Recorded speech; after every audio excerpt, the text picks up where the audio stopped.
Hello, this is State Senator Jeff Stone with my weekly Capitol Update.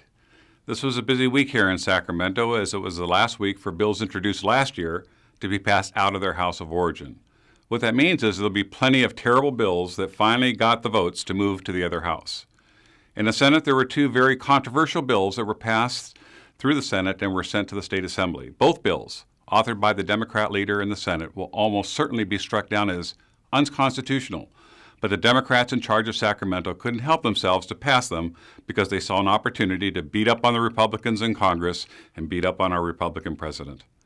The first bill was Senate Bill 460, a piece of legislation that, if signed into law, essentially puts the government in charge of the Internet.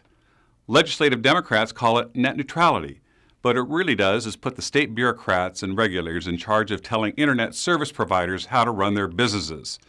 Since the Internet became popular, it has thrived because the government didn't stifle innovation or stop private sector from developing new technologies. Where we once had dial-up connections, we now have high-speed 5G technology that allows for previously unimagined Internet speed. If SB 460 becomes law, Californians will certainly see less infrastructure and will likely be denied access to new technologies like 5G.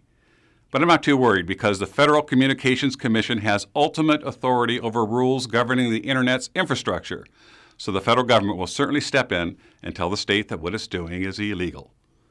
The second controversial bill was Senate Bill 227, legislation that could put millions of Californians in big trouble with the Internal Revenue Service. When Congress passed the federal tax reform package in December, there was a lot of criticism that Californians would be hurt by the drastic reduction in the deduction that can be taken for state and local tax payments. The Democrat leader of the Senate claims that this will mean a tax increase to 3 million people.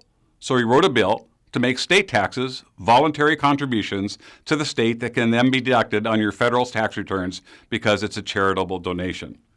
Make no mistake about it. There is no way the IRS is going to allow mandatory state taxes to be treated as charitable contributions. If people tried to take that deduction, they'd be hit so hard with audits that their heads would be spinning. What's most disappointing is that Democrats passed this bill as an effort to help California taxpayers. If Democrats in charge of Sacramento were serious about helping people, they'd lower the tax rates paid by our citizens. After all, we have the highest income tax rates in the country, and the federal tax reform bill that passed has finally removed the curtain and exposed our real tax rates to the people of California. And it isn't pretty. SB 227 is a real bailout for the super wealthy who pay tens of thousands of dollars in state taxes because they make hundreds of thousands of dollars a year. If that's what the Democrats want to do, then fine.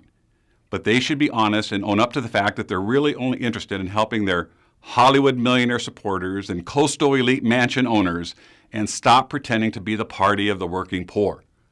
All in all, it looks like it's going to be a wild year here in Sacramento. As always, it's an honor to represent you here in the state capitol.